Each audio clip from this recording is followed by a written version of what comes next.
Hey everybody, my name is Jonathan Schmidt, and I want to discuss the agriculture of Great Britain this evening. I chose Great Britain because, believe it or not, I'm actually a British citizen myself, and I wanted to further investigate my cultural heritage.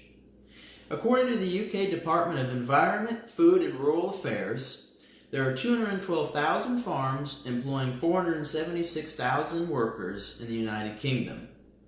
All of this requires 42.5 million acres of farmland, or otherwise 71% of Great Britain's landmass. Of all this acreage, 36% is arable, while the rest is comprised of woodland, grassland, and rough grazing. The agricultural industry contributes £5.4 billion to the British economy. The top commodities of Great Britain's agriculture sector include milk, wheat, and sugar beets. Wheat is the number one arable crop within the nation, and sugar beets rank 5th globally.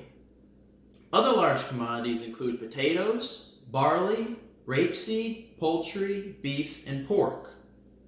Now, there are some differences in climate, soil, and distances to market which affect what regions produce certain commodities. In the northwest of England, Wales, and Scotland, we often find sheep and cattle. Sheep are able to successfully thrive in the cold conditions of the hills and moors in that region. In the southwest of England, the grass is rich and full of nutrients and very well suited for dairy cows. In the east of England, wheat, barley, as well as numerous other vegetables are grown in big fields. In the southeast of England and the lowlands of Scotland, grain, potatoes, and sugar beets are found. The main export markets for all these commodities and others are Ireland, France, the US, Netherlands, and Germany. However, all this being said, the UK is only capable of producing 60% of their food needs. Thus, they are a net importer of agricultural food. When it comes to the British agricultural policy, there are many facets which could be discussed, as a number of bodies regulate British agricultural production. However, the most important and worth noting would be the European Common Agricultural Policy, otherwise known as CAP, which the UK has been a part of since 1973. Now, before going any further, due to Brexit, or the exiting of Great Britain from the EU, there's a lot of uncertainty as to where British agricultural policy is headed. Although the current policies are in place, there are a lot of different groups wanting to pull the laws and regulations in different directions as the British government works through finalizing their exit from the EU over these next several years. Due to the length of time that is required to exit from the EU and so many different interests, there's so much uncertainty that we really just can't say for sure what's going to happen. But there are several concerns that are worth noting. Concerns which include the trade between the EU and Great Britain, as the EU is the number one export market collectively for Great Britain's commodities, as well as the number one supplier for Great Britain's food needs. The obtaining of EU migrant workers during harvest time, as Great Britain is exiting the single market, which is so fundamental for the free movement of workers through the EU. And finally, the elimination of direct payment subsidies, which is so common within the CAP system found in the EU. Now I'd like to move over to the agricultural progression in Great Britain and their technological advancements.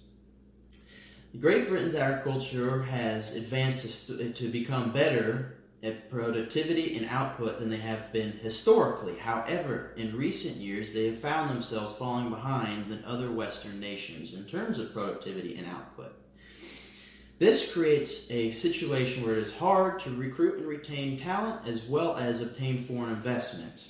As a result, for the first time ever, the UK government is partnering with technological, food, and farming corporations in an effort to revitalize the industry. Their main goals are to further advance AI, robotics, drones, satellite imagery, the obtaining and processing of data, agronomy, plant science, efficient use of chemicals, the furthering advancement of genetics and breeding, as well as proper, effective, and efficient management of resources, particularly soil and water. Finally, because I will be cooking the famous English fish and chips dish tonight, I wanted to touch on the fishing industry. It is found that 97% of Great Britain's households will buy seafood throughout a calendar year. The fishing industry contributes £6.61 billion to the British economy. Catching and processing alone supplies 25,000 plus jobs. Last year, 701,000 tons of fish were landed in the UK. The top fish for eating are cod and haddock, which are found in the Arctic waters of the Barnett Sea as well as Iceland. Then more particularly, when talking about fish and chips, there are 10,500 fish and chip shops hiring and supplying 80,000 jobs and cooking and delivering 103 million meals a year. Finally, I'd like to return back to the subject of the Brexit. Fishermen are particularly enthusiastic about leaving the EU. This is because, due to the agricultural and fishing regulations of the EU, fishermen are only allowed to harvest 30% of the fish stock in their own coastal waters. Now, let's get cooking. Okay everyone, we're now in the kitchen, looking at the ingredients we're going to need to cook English fish and chips. As you can see, we have milk, eggs, salt and pepper, flour, baking powder, potatoes, lemons, vegetable oil, cod, and then tartar sauce and malt vinegar for condiments. First, you're going to want to peel the potatoes and cut them into what we might call large steak fry size fries. And then you want to soak them in water for at least 10 minutes to allow the starches to be released into the water so they'll fry up nice and crispy. Next, you're going to need to pour a quart of vegetable oil into a large size pot.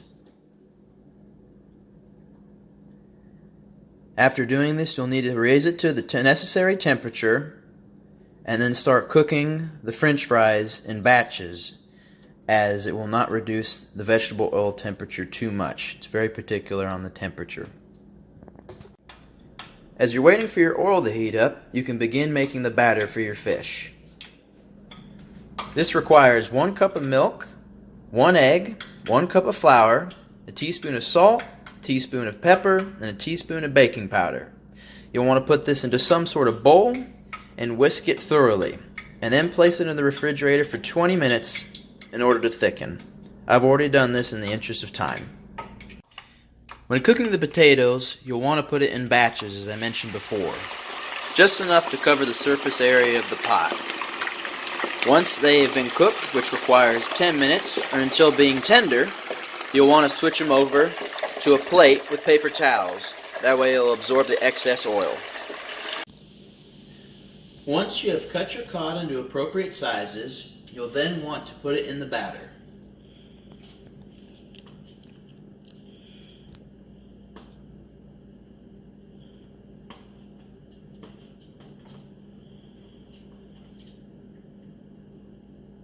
Let the excess drain, and put in the cooking oil. You'll want to allow the fish to cook until it's been browned or thoroughly golden and crispy, at which point you'll pull and you'll put it on paper towels and drain all the excess oil. As you can see now, fish has been thoroughly browned. We are dripping away the excess oil, and we will now place on the paper towel to absorb what remains. Okay, once you have the last batch of fish pulled and draining on the paper towels, you're going to want to do the last cooking step, and that is pulling the French fries and doing a refry, as they say, for 1 to 2 minutes just to add a layer of crispness.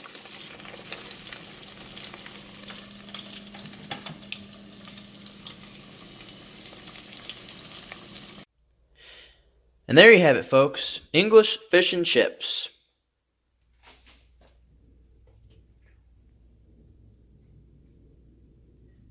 Thank you for joining me this evening. I really do appreciate your time. Have a great day.